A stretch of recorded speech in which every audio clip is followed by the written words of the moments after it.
네, 오늘은 세상의 오해, 하나님께 영광을 이라는 제목으로 함께 말씀을 나누고자 합니다. 여러분, 드디어 바울의 3차 전도 여행 모든 일정이 마쳐졌어요. 그리고 예루살렘으로 돌아와 처음 겪는 사건이 바로 저희가 읽은 오늘 본문의 내용입니다. 이때 잠시 우리 바울의 마음이 어땠을까를 잠시 좀 우리가 생각해 봤으면 좋겠어요. 무엇보다 먼저 여러분 3차 전도 여행에 우리가 쫙 봤지만요, 성경으로 보면 사실 몇 장 되지 않거든요. 근데 이 기간이 실제로는 무려 4년이나 흘렀습니다. 꽤 긴 시간이었다는 거예요. 그리고 지금 돌아오는 이 바울의 모습에는 사실 우리가 보았지만 수많은 놀라운 열매, 결과를 가지고 지금 돌아오고 있는 것입니다. 또한 우리가 한 가지 또 이 마음을 알기 위해서, 헤아리기 위해서 기억할 것은 한번 3차 전도여행을 제가 좀 요약해 볼게요. 이때 전도 여행의 목적이 있었다면 사실은 1차 전도 여행과 2차 전도 여행에 교회를 세웠는데 그 교회를 다시 재방문을 했습니다. 그렇다면 다시 세운 것이 아니라 재방문한 목적이 있겠죠. 그것은 다시 한번 그 교회를 방문하여 교회가 견고하게 세워가기 위해서 제자화하고 또 튼실하게 세우기 위해서 말씀을 전하고 나누기 위한 목적이었다는 것입니다. 그래서 실제로 가장 먼저 도착했던 에베소 교회요, 여러분 한번 기억해 보시면 좋을 것 같아요. 어떤 일이 있었습니까? 그곳에서 무려 2년이나 있었어요. 그래서 두란노 서원을 세우게 되었고 집중적으로 훈련과 또 그들을 가르쳤습니다. 또한 이때 바울이 회당에 들어가 가르칠 때마다 수많은 사람들이 몰려들었고 제자가 되었고, 또 이때 바울의 손수건이나 또 앞치마를 만지자마자 병이 낫는 일이 있었을 뿐만 아니라 가장 놀라웠던 것은 여러분 그 마술사들 기억나세요? 수많은 마술사들이 복음을 듣고 예수님을 믿게 되자 자신들이 가지고 있던 그 비싼 책을 다 모아서 불지르는 거예요. 불사르는 거예요. 그 값만 계산해도 한 은 5만이 되었다라고 말씀을 드렸습니다. 몇 억에 해당하는 그런 엄청난 금액의 책이었습니다. 정말 주님의 역사가 있었다는 거예요. 또한 그 이후에는 어땠습니까? 마게도냐와 그리스를 방문했는데 여러분 고린도 이 도시에서의 특징은 3개월 정도 머물렀는데 우리의 이 복음의 하나님이 주시는 은혜죠. 복음의 핵심이죠. 로마서를 바로 그 그리스에서 썼다는 거예요. 또 드로아에서는 여러분 기억하세요? 그곳에서 유두고라는 청년 기억하십니까? 다른 건 몰라도 3층에 있다가 졸다가 떨어져 죽은 그 청년 말하는 것입니다. 그런데 놀라운 것은 죽음으로 끝날 것 같았는데 바울은 그 죽은 청년을 살리는 역사가 바로 그곳에서 있었다는 것이죠.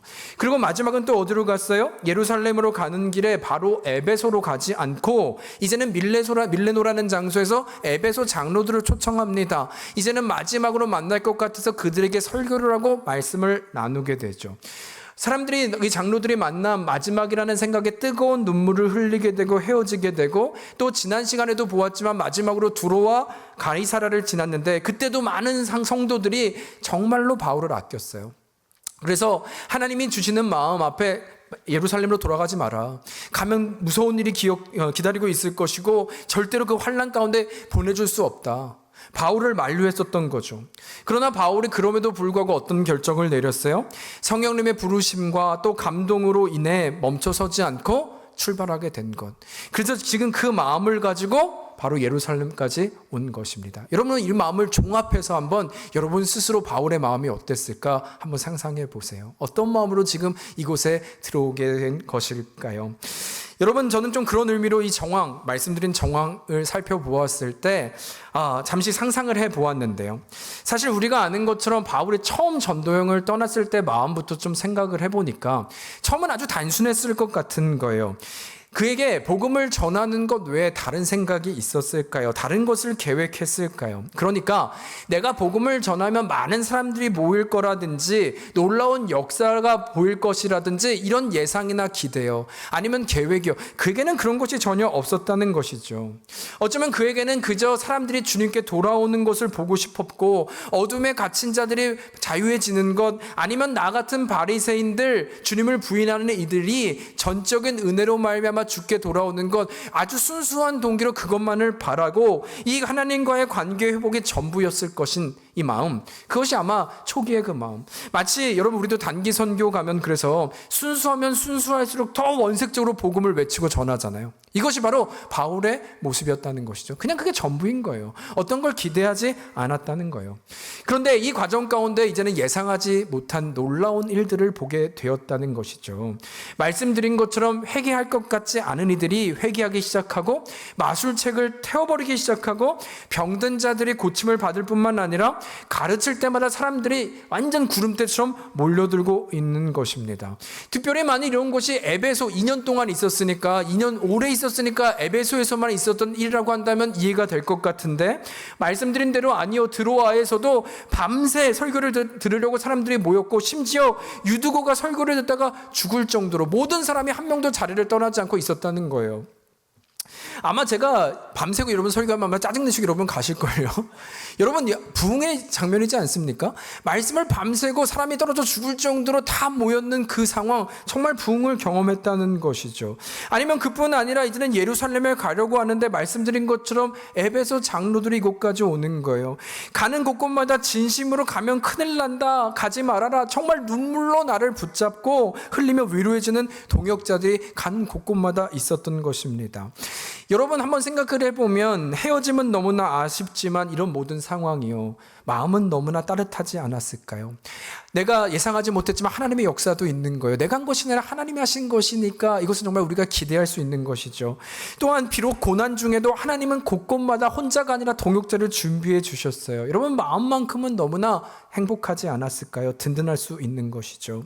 여러분, 따라서 이런 기대를 가지고 이제 예루살렘에 왔다면, 그렇다면 이 예루살렘이요, 물론 성령님께서는 너가 예루살렘으로 들어가면 고난과 환난을 만날 것임을 이미 말씀해 주셨지만, 그래서 그에게 너무나 큰 두려움도 있는 것도 사실이지만, 그럼에도 말씀드린 대로 수많은 하나님의 역사, 그 기적, 동행하심, 그것을 생각할 때는 소망을 가질 수 있는 것이죠.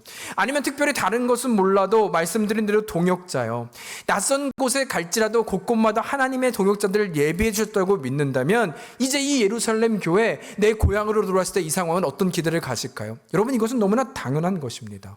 저도 마치 한국에 가끔 제가 방문을 하면 제가 섬겼던 교회를 가거든요. 어렸을 때부터. 그 교회는요, 제가 태어나기 전부터 그 교회를 출석했던 권사님들이 계세요. 지금도 그냥 많이 계시진 않지만 저를 얼마나 반겨주시는지 몰라요. 지금 바울은 그런 거예요. 내 고향에 내 동역자들의 나를 위로하고 나를 잘 아는 사람들이 있는 그곳으로 가는 거예요. 얼마나 따뜻하고 기대가 있지 않았을까요? 행복하지 않았을까요? 따라서 비록 상황은 어려울지라도 누가 내 편이 된다는 그 마음, 기다리는 마음, 위로와 격려가 있다면 그 발걸음은 어느 때보다 가벼울 수 있는 것입니다. 지금이 바로 그런 상황이었다는 거예요. 여러분, 그런데 문제는 오늘 말씀을 보니까요, 반전이 있는데요, 이런 기대와 어울리지 않게 무언가 조금 어색하고 낯선 장면이 연출되고 있다는 것입니다. 왜냐하면 오늘의 말씀의 시작이 17절인데 그때부터 보면 바울이 예루살렘에 도착하니까요, 형제들이 그를 영접했다라고도 하고 야고보와 장로들이 그를 문안했다고는 하는데, 다시 한번 이 19절과 그 다음 절 19절과 20절을 보면 한번 보시겠어요? 제가 19절을 읽겠습니다. 바울이 문안하고 하나님이 자기의 사역으로 말미암아 이방 가운데서 하신 일을 낱낱이 말하니, 같이 읽을까요? 시작. 그들이 듣고 하나님께 영광을 돌리고 바울더러 이르되, 형제여, 그대도 보는 바에 유대인 중에 믿는 자 수만 명이 있으니 다 율법의 열성을 가진 자라. 여러분, 지금 상황을 보면 얼핏 보면 바울을 환대하고 아무런 문제가 없는 것처럼 보이죠. 다 주께 영광을 돌린 것 같죠. 그런데 뭔가 사실 이 20절을 보면 뭔가 싸한 느낌이 드셔야 됩니다. 왜냐하면 20절 제가 말씀드린 것처럼 지금 의미는 그들이 하나님께 영광을 돌리고 라고 말을 하지만 이 영광 자체가 굉장히 거칠해인 거예요. 왜냐하면 여러분 한번 생각해 보세요. 바울이 지금 보고한 거예요. 와, 할렐루야, 하나님께 영광입니다. 만일 이것이 진심이라면 여러분 그걸로 끝나는 거예요. 하나님이 하셨습니다. 너무 잘 왔습니다. 웰컴입니다. 정말 그런 일이 있었군요. 여러분, 이것이 끝나는 거예요. 더 이상 토달 게 없습니다. 그럼 지금 20절을 보면 그것이 아니라 지금 하나님께 영광입니다, 영광을 돌리고 라고 한 다음에 그 다음 바로 나오는 것이 바울더러 이르되, 이것은 내가 하나님께 영광입니다, 근데요, 이렇게 얘기하는 거예요. 근데요, 그러나 내가 할 말이 있습니다 라고 말을 하고 있는 것이죠. 마치 지금 너 할 말 다 했지? 이제 내가 좀 얘기할게. 나 이거 지금 얘기하려고 참아왔어. 알았어, 너가 영광 돌리는 건 알겠어. 아니면 이렇게 말하는 것이죠. 너가 먼저 좀 얘기해봐. 그래, 할 말 있지? 그 다음에 내가 좀 얘기를 할게. 이것을 마치 기다렸다는 듯이, 요새 젊은 사람은 답정료라고 하는데 답이 이미 정해져 있다. 마치 내가 할 말을 다 정해져 있고 지금 그냥 거치로 영광 돌리고 내가 진짜 하고 싶은 말을 숨기고 있는 것입니다. 그러니까 이 영광 다음에 그러나라고 말을 하고 있는 것이죠. 또한 실제로 이것이 정말 이 거칠에 불과한 것은 21절 보시겠어요? 21절에 그렇다면 무슨 내용인가? 무슨 말을 하는 것인가? 정말 이들이 하고 싶었던 말이 이건데, 내가 이방에 있는 모든 유대인을 가르치되 모세를 배반하고 아들들에게 할례를 행하지 말고 또 관습을 지키지 말라 한다 함을 그들이 들었도다라는 거예요. 하나님께 영광인데, 알았어, 그건 알겠는데 이제 내 말 들어봐. 지금 너가 없는 4년 동안 이곳에 소문이 무성했는데 안 좋은 소문이 있었다는 거예요. 여러분 그거 참 재밌어요. 21절 마지막에 보면 누가 들었대요? 내가 들었대요? 그들이 들었대요?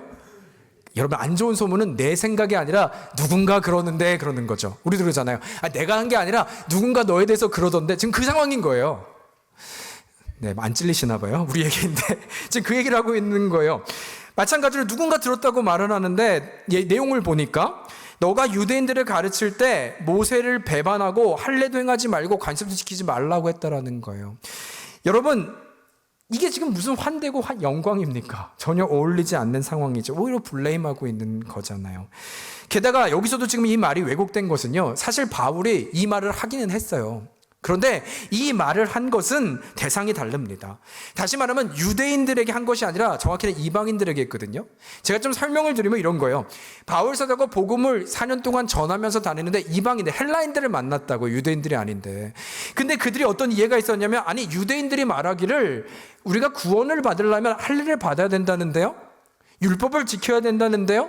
이러자 바울이 얘기한 거야. 그게 아니라 모든 구원은 할례와 혈통과 율법으로 되는 것이 아니라 오직 예수 그리스도의 십자가의 보혈로 우리는 구원받는다. 할례를 받지 않아도, 율법을 지키지 않아도 그보다 뛰어나신 예수 그리스도의 십자가의 능력이 전부임을 믿고 그 안에 거하면 구원을 받을 수 있다. 이 얘기를 한 거예요. 누구에게? 유대인이 아니라 이방인들에게. 그 얘기를 정확히 했다는 것입니다.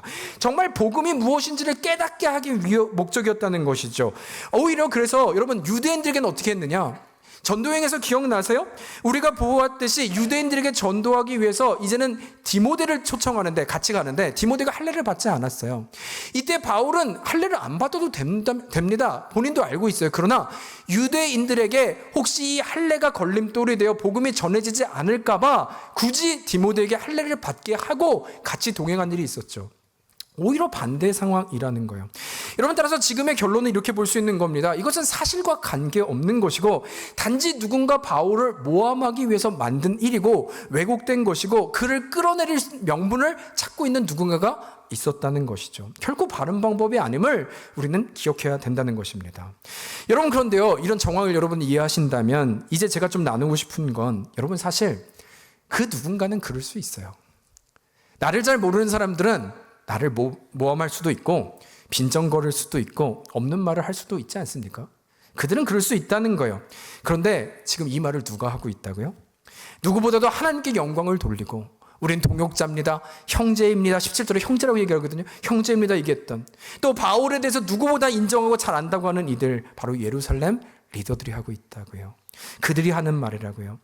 여러분, 그래서 따라서 한번 생각해 보세요. 지금 이 말이 결코 쉽지 않은 것은 사실 이들이야말로 변호해줘야 되는 사람들 아닙니까? 무슨 얘기야? 바울은 그런 사람 아닙니다. 그럴 리가 없다. 오히려 리더들이 이것을 막아주고 변호해줘야 되는 사람이라는 것이죠. 여러분, 만일 한번 저 이렇게 대입하는 걸 좋으니까, 제가 만일 이런 상황인 것이죠. 제가 어떤 말도 안 되는 소문에 빠졌는데, 다른 교회 사람들, 다른 세상 사람들은 그렇게 얘기할 수 있어요. 그런데 제가 여러분과 지금 이제 7년째 돼가니까 저와 함께 동역한 여러분이 저를 믿어주지 않는 것이죠. 아무도 그 말, 제가 무슨 이단처럼 복음이 아닌, 김 목사가 복음이 아닌 이상한 말을 한다더라, 이런 말들이 전해지고 있는데 그 소식을 제가 여러분들에게 듣는 거예요. 제 마음이 어떨까요? 물론 여러분 표정 보니까 네 일이지 내 일이냐, 왜 나한테 묻냐, 이런 표정이긴 하신데, 여러분 서운할 수 있는 것도 아닙니까? 그래도 제가 복음을 위해서 같이 이렇게 말씀을 전했고 했는데. 아니면 여러분 어떠십니까? 이때야말로 가만히 있으면 세상이 우습게 보는 것이잖아요. 그래서 더욱 분명하고 또 확실하게 내가 언제 그랬냐, 무슨 증거가 있냐, 누가 그런 잘못된 소문을 냈느냐, 시시비비를 따지는 것이 맞지 않냐는 것입니다. 아니면 두 번째 방법이 이럴 수도 있죠. 여기까지 하자. 알았다. 너희가 그랬다고 서운한 거죠. 그만하자. 그래, 이제는 너희가 믿고 싶은 대로 믿어라. 그러나 나도 너희가 그런 말조차 변론하지 못할 정도로 나를 신뢰하지 못한다면 그러고도 우리가 동역자인 것이냐? 아니, 내가 더 서운한 것은 오히려 그런 말을 하는 사람보다 그런 말을 전하는 너희가 더 서운해. 어떻게 나한테 그럴 수 있는 것이냐? 이런 말 하지 않겠습니까? 네, 여러분 죄송합니다. 제가 감정이입이 돼가지고 바울의 감정이 돼가지고 아니 그럴 수 있지 않겠냐는 거예요. 서운함 막 밀려오지 않습니까? 충분히 있는 일이라는 것이죠. 우리의 이야기잖아요. 여러분 그런데요. 문제는 이 정도만 해도 상당히 큰 타격이 오는데 이게 끝이 아니라는 거예요. 설상가상으로 여기까지도 쉽지 않은데 22절과 24절 보면요. 더 큰 일이 일어납니다. 22절 제가 읽을게요. 그러면 어찌할꼬 그들의 필연 그대가 온 것을 들으리니 우리가 말하는 이대로 하라. 서원한 네 사람이 우리에게 있으니 그들을 데리고 함께 결례를 행하고 그들을 위하여 비용을 내어 머리를 깎게 하라. 그러면 모든 사람이 그대에 대하여 들은 것이 사실이 아니고 그대도 율법을 지켜 행하는 줄로 알 것이라. 여러분 이제껏 이 정도만 해도 선을 넘은 것인데 이제는 마치 시작은 그래요. 어찌할꼬 굉장히 위하는 것 같죠. 아니, 그럼 바울 편에서 얘기를 해줘야 되는 거 아닙니까? 근데 어찌할꼬 위하는 척 하더니 이미 자기들끼리는 얘기를 끝난 거예요. 마침 나시린들이 있는데 나시린을 내려고 결정한 4명의 사람이 있는데 당신이 그 4명을 같이 데려가서 당신도 함께 이 결례를 행하라는 거예요. 나시린은 머리를 깎는 걸 얘기합니다. 그러니까 당신도 같이 이 율법을 행하고 결례를 행하면 사람들이 그것을 보고 또 게다가 이 4명의 돈까지 네가 내라는 거예요. 비용도 지불을 하면 사람들이 그것을 보고 아니야 바울은 그런 사람 아니야 또 우리도 그것에 변호해 줄게 라는 것입니다. 그때 사람들의 오해는 풀릴 것이고 우리도 설득하게 되면 아무 문제 없을 거야 얘기를 하고 있는 것입니다. 여러분 또 한 번이요, 쉽지 않은 감정인데 게다가 내가 하지도 않은 말 때문에 그것도 그들을 달래기 위해서 내가 동요하고 싶지도 않은 이 일을 해야 된다고 한다면 여러분은 하시겠습니까? 이것이야말로 치사한 것이지 않습니까? 만일 저였다면 당신들 지금 내가 지난 4년까지 어떤 이 전도여행 당신들이 편안히 예루살렘 교회에 있었지만 내가 지난 4년 동안 어떤 일이 있었는지 압니까? 돌에 맞고 죽을 고생하고 이곳까지 돌아왔는데 나 지금 돌아왔어요. 내 고생과 수고 당신들이 압니까? 여러분 이 말 하고 싶지 않았겠어요? 아니면 여러분 내가 4년 동안 하나님의 놀라운 역사가 어땠는지 알아요? 내가 차라리 가서 그들에게 하나님의 역사를 보여주면 지금 뭐한 말장난하는 거냐고, 나와 함께 있었던 하나님의 역사가 얼마나 위대한지 당신들 모르지 않냐고. 아니면 이런 나에게 자존심 상하게 그것도 내가 하지 않은 일 때문에 이 모든 것을 해야 된다면 여러분 오히려 이 정도 되면요 대면에서 싸우는 것이 더 현명한 것이 아니겠습니까? 이 정도 감정과 이 정도로 끝까지 몰고 오는 것이라면 서운해도 괜찮지 않겠습니까? 여러분 아니면 세상의 방법도 생각해 볼 수 있죠. 지난 4년간 이런 거잖아요. 지난 4년간 나를 서포트했던 수많은 개척교회 있잖아요. 쉬운 거죠. 편지 보내는 거예요. 그들의 장로에게.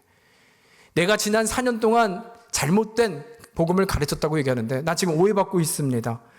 내가 곤경에 처했습니다. 날 좀 도와주세요. 여러분 그들이 한 걸음이 달려오지 않겠습니까? 아니 누가 바울 선생을 그렇게 얘기했대? 누가 그렇게 음모를 꾸미고 누가 그렇게 왜곡된 말을 했대? 여러분 세상이면 이런 방법 더 현명하고 깔끔하고 진정한 승리처럼 보이는 일들 되지 않겠냐는 거예요.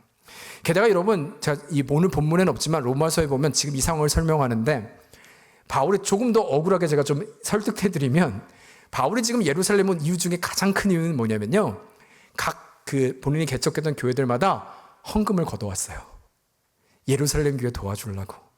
예루살렘 교회가 힘들어가지고 이 교회 다른 곳을 안 거치고 왜 밀레노에서 에베소 장로들을 초청했냐면 빨리 오려고 받은 헌금 가지고 왔다고. 누굴 위해서요? 예루살렘 교회 위해서요. 내가 당신들에서 왔는데 지금 당신들 뭐하고 있는 거예요? 날 변호하지도 않고 나를 오히려 말도 안 되는 코너로 몰고 있는 이 상황. 여러분 바울의 마음이 어땠을까요? 여러분이라면 어떻게 하시겠습니까? 여러분 그런데 26절 한번 보시겠어요? 오늘의 결론입니다. 함께 읽을까요? 시작. 바울이 이 사람들을 데리고 성전에 들어가서 각 사람을 위하여 제사 드릴 때까지의 결례 기간이 만기된 것을 신고하니라. 여러분 결론 말씀드리면 지금 보이십니까? 바울은 어떻게 했다고요? 그럼에도 불구하고 아무 말도 하지 않고 그저 그들이 시키는 대로 순종하며 모든 결례를 마쳤다는 것입니다. 이 자존심, 거짓, 이 모함 앞에서 아무 말도 하지 않고 그저 묵묵히 순종하고 있다라는 거예요. 그리고 이것이 오늘 말씀의 결론인 것입니다. 여러분, 도대체 무엇일까요?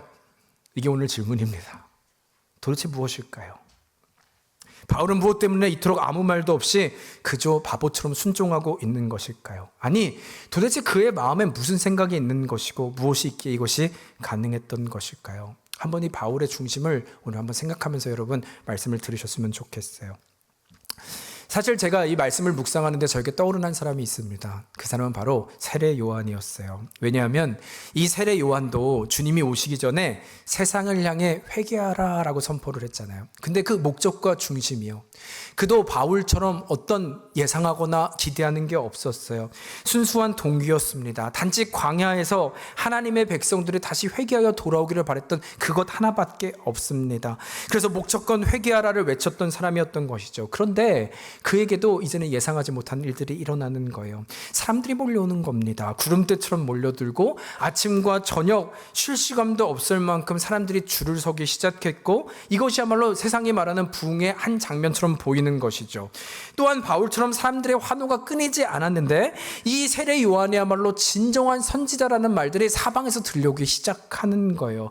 여러분 어땠을까요? 이 분위기가 잔치지 않았겠습니까? 그런데 문제는 그러던 어느 날 사람들의 숫자가 줄어들기 시작하는 거예요. 모였던 사람들이 빠져나가기 시작하는데 알고 보니까 멀지 않은 곳에서 예수님이란 분이 오셔서 세례를 주고 있는 것이죠. 그러자 이때 마음이 불편한 사람들이 생겼는데 바로 요한의 제자들이었습니다. 아니, 어떻게 예수님이 바로 가까운 곳에서 자기 선생님의 흉내를 낼 수 있단 말입니까? 특히 세례 요한은요, 예수님에 대해서 칭찬을 했거든요.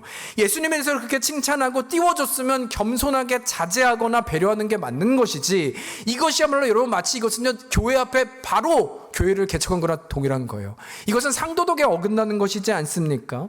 게다가 문제는 그럴 수 있다고 친다 할지라도, 아니 서로 잘 되면 되겠는데 사람들이 다 그쪽으로 뺏기고 있는 것입니다. 여러분 아무리 생각해도 이건 아닌라는 생각이 들지 않겠습니까? 이것이야말로 우리 선생님을 무시하지 않고는 이럴 수 없는 것입니다. 따라서 어떻게 예수님이란 분이 이러실 수 있는 것일까? 이 논리 가운데 있는 제자들은 너무나 섭섭해지는 것이죠. 서운한 감정이 드는 것이죠. 아니, 이 정도면 서운해도 괜찮은 것입니다. 바로 앞에 그런 일을 행할 수 있다니요. 특히 예수님이요, 알만하신 분이 그러면 안 되는 것이죠. 이것이 바로 제자들의 논리였던 것입니다.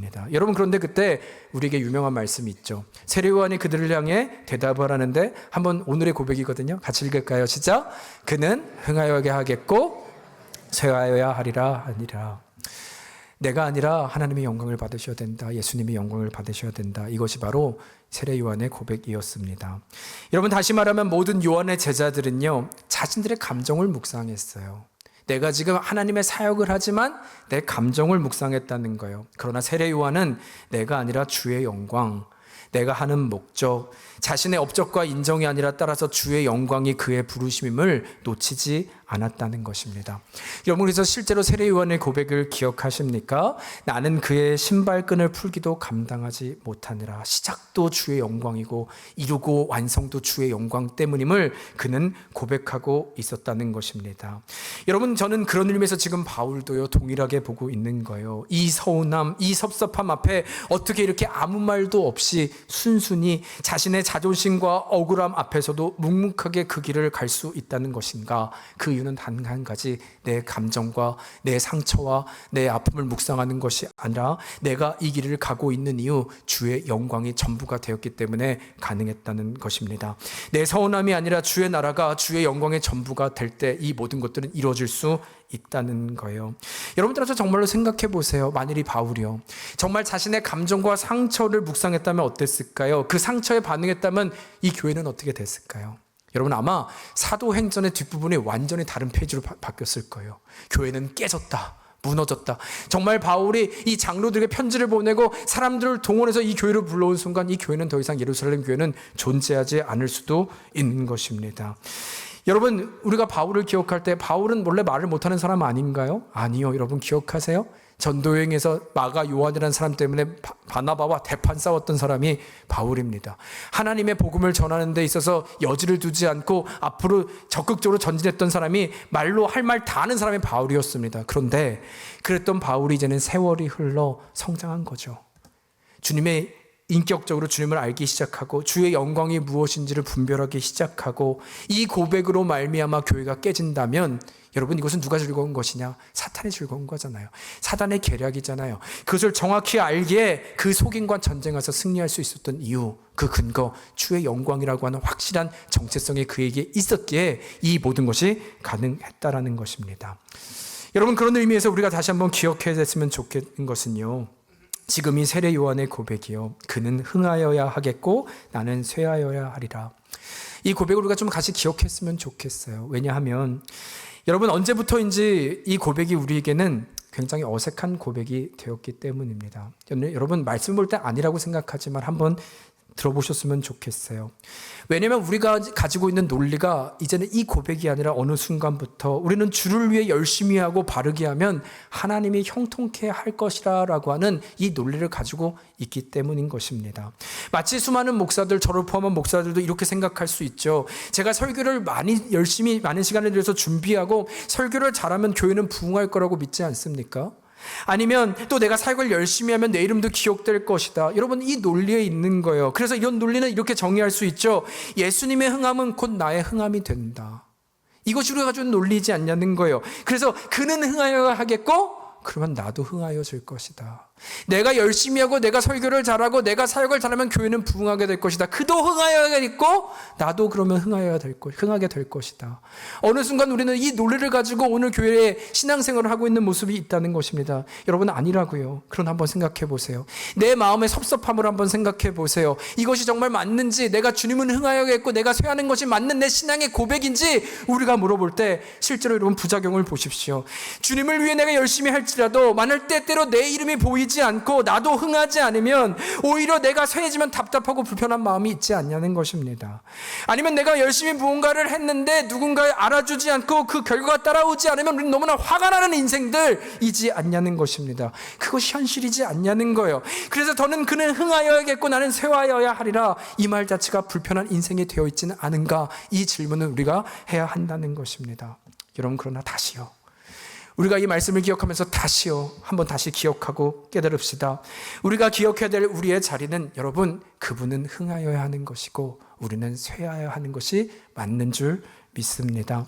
여러분, 제가 말씀드린 건 주님이 흥하여야겠기에 이 쇠한다는 말은 내가 망한다는 말을 하는 것이 아니에요. 주님이 흥한다는 것은 반대로 나는 무너지고 나는 사라지고 나는 망한다, 아니요, 그 개념을 말하는 것이 아닙니다. 여기서 말씀드리고자 하는 것은 궁극적인 목표를 말하는 거예요. 우리의 이 모든 중심과 모든 사역의 목적은 오로지 내가 아니라 예수님이 흥하여져야 합니다. 주님이 영광을 받으셔야 합니다. 이것이 우리의 모든 삶의, 또 주를 향한 삶의 고백과 사역의 모든 목적이 되어야 됨을 말씀하고 있다는 거예요. 여러분, 놀라운 것은 이것이 이유가 될 때, 지금 바울의 고백처럼 나의 뜻, 나의 감정, 나의 자존심 무너질지라도 우리는 견딜 수 있는 거예요. 아무리 아무도 알아주지 않아도 이것이 나의 부르심이라고 믿을 때 우리는 그 자리에서 나갈 수 있다는 것입니다. 그 인내하며 그 사랑하며 그 하나님의 영광이요, 그 기쁜 뜻이 무엇인지 알기에 때로는 서운함이 들 때 또 묻는 거죠. 내가 아니라 나의 감정을 묵상하는 게 아니라 하나님이 이 시간 가운데 기뻐하시는 것이 무엇인가를 우리가 물을 때 우리는 다시 마음을 지키고 그 자리에서 나아갈 수 있다는 것입니다. 여러분, 그런 의미로 한번 좌우에 계신 분들로 인사할까요? 예수님만이 흥하여야 합니다. 한번 인사할까요? 예수님만이 흥하여야 합니다. 여러분, 저는 기대합니다. 우리 교회가 예수님만이 흥했으면 좋겠어요. 우리 예수님 기뻐하셨으면 좋겠어요. 여러분, 언제요? 서운할 때 묻는 거예요. 나 왜 서운하지? 내가 주님이 흥하시는 건가? 내가 흥하지 않아서 그런가? 이 질문하면 우리는 답이 나와요. 그러나 주님, 내가 서운한데 하나님 내가 안아주지 않아도 세상에 제가 많이 성장했네요. 내가 많이 성장했네요. 주님이 흥하시니까 괜찮네요. 여러분, 이런 은혜가 여러분과 저에게 있기를 주의 이름으로 축원합니다. 여러분, 그런 의미로 한번 한 가지 더요. 그렇다면 좀 프랙티컬하게 이것을 우리가 좀 어떻게 적용할 수 있을까라고 할 때, 사실 이번 주 제가 보았던 주석에 이런 말이 있더라고요. 교회는 어떻게 운영하는가가 아니라 중요한 것은 하나님이 친히 일하실 수 있게 해드리는 것이다. 교회는 운영하는 게 아니라 우리의 목적은 영광이라면 하나님이 일하실 수 있도록 우리가 돕는 거라는 거예요. 여러분, 제가 이 말씀 때문에 너무 많은 씨름을 했어요. 바울이 동일한 거죠. 이 교회 하나님이 일하실 수 있는 환경을 만들기 위해서 내가 뭘 해야 되는지를 질문할 때 참은 거죠. 자존심, 비방, 말도 안 되는 거짓, 그럼에도 하나님이 일하실 수 있는 자신의 자리를 만든 것입니다. 그런데 이 바울만이 아니라 이번 주에 사실은 저도 고민이 많았어요. 왜냐하면 제가 아까 광고 시간에 말씀드렸지만 우리 사역 지원서 집어넣었잖아요. 제가 처음에는 어떻게 했냐면 우리 이성봉 선생님 좀 괴롭혔는데 거기에 자격 조건을 막 다 넣었어요. 디테일하게. 이 사역은 좀 이런 사람들이 있으면 좋겠고, 이 사역은 좀 이런 달란트 있는 사람이 있으면 좋겠고. 그러다가 제가 이 말씀을 제 설교를 하잖아요. 묵상을 하는데 고민이 되는 거예요. 하나님의 은혜는 나부터 성경적으로 한번 해보자. 운영하는 게 아니라, 조직이 아니라 정말 믿음으로 하나님이 일하실 수 있게 한번 해보자. 제 아멘이죠. 네, 아멘이죠. 감사해요. 아멘이에요. 여러분, 그래서 제가 다 지웠어요. 다 지웠어요. 대신에 제가 두 가지를 결정을 한 거예요. 말씀대로, 성경대로. 첫 번째, 하나님, 제가 그래서 사역이 무엇인지 아까 설명하고 원칙을 설명드렸죠. 하나님, 제가 이제부터 기도하는 건 은혜를 주실 때 각자 이 사역 앞에 부르심을 찾는 우리 성도들 되게 하여 주시옵소서. 감동이 있게 하시고 내 취미가 아니라 내 방법이 아니라 하나님이 기뻐하시는 것이 무엇인지 도전받고, 때로는 힘들어도 나 은사가 없는데요. 여러분, 기도하면 된다니까요. 하나님이 운행하시는 건 회의가 아니라 그 가운데 기도하게 하면 되는 거예요. 내가 기도의 자리로 있으면 돼요. 그곳에서 있으면 돼요. 그래서 저는 하나님 기도하는 거, 하나님 그런 은혜를 주세요. 두 번째, 그래서 이제는 제가 기도했으면 하나님 여러분도 기도하시는 거예요. 하나님이 운행하시도록 한다면 말씀드린 대로 내가 편해서 내가 뭘 잘할 수 아니요, 그게 아니라 하나님이 나에게 부르시고 기뻐하시는 것이 무엇인지를 알아서, 취미가 아니라 할 만한 데가 아니라 내가 그 시간을 헌신해서 드리는 거죠. 무엇을 위해서? 주의 영광을 위해서. 여러분, 저는 믿습니다. 제가 기도하고 여러분들이 함께 기도하기 시작할 때, 무엇을 위해서 주의 영광이 이유가 되어 기도하기 시작할 때, 이제는 우리가 운영하는 것이 아니라 하나님이 하나님의 기쁘신 뜻으로 하나님의 소원하신 대로 인도하실 줄 믿습니다. 이래서 한 번 더 광고하는 거예요. 네. 하나님의 은혜가, 여러분, 그때 교회는 하나님이 하셨습니다 라고 고백할 수 있는 것입니다. 여러분, 결론인데요. 그런데 보세요. 이 바울 보세요. 이 영광을 위해서 다 포기하고 있잖아요. 근데 이것이 우리의 모습일 때 여러분, 바울을 좀 떠오르면 위로가 되는 것은 그의 모습이 여러분 비굴해 보이시나요? 그의 모습이 비참해 보이시나요? 그렇지 않다는 것이죠. 자존심 포기하고 묵묵히 주의 영광을 위해서 가는데 그의 모습은 오히려 하나님이 기억하시는 인생이 될 때 축복의 인생이 되는 거예요. 제가 전에도 한번 말씀드렸지만 엥겔스라고 하는 사람이 이런 안 믿는 그 엔티크라이스트입니다. 실제로 광장에서 이런 도전을 했다는 거예요. 지금부터 내가 5분 동안 하나님을 저주하겠습니다.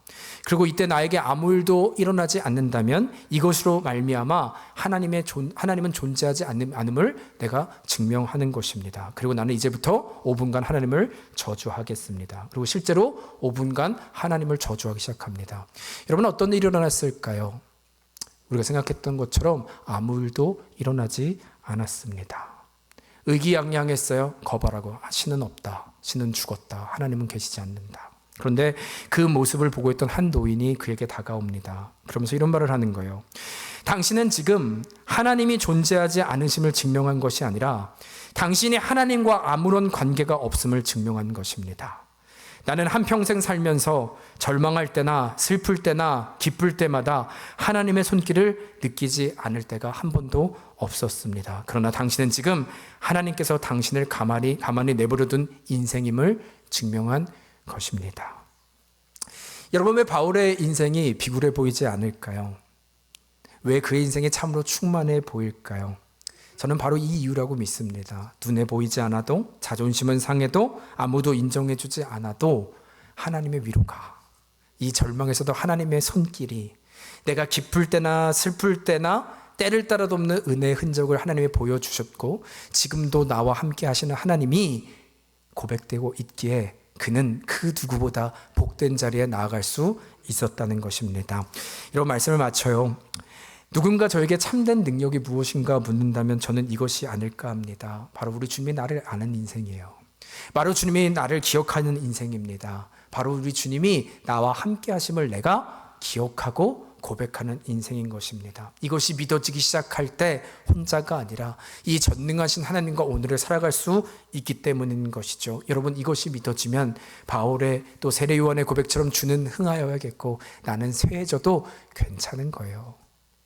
그러면 괜찮은 거예요. 사람들한테 인정받지 않아도 주님이 나와 함께 하시면 여러분 아무도 알아주지 않아도 괜찮은 거예요. 아멘이 나올 때까지 괜찮은 거예요. 네, 눈치가 없으시네. 여러분 바랍니다. 주님께서 세우신 우리 교회요, 주님만의 영광 받으시길 소원합니다. 우리의 자리에 질문하죠. 어떻게요? 주의 말씀 앞에서요.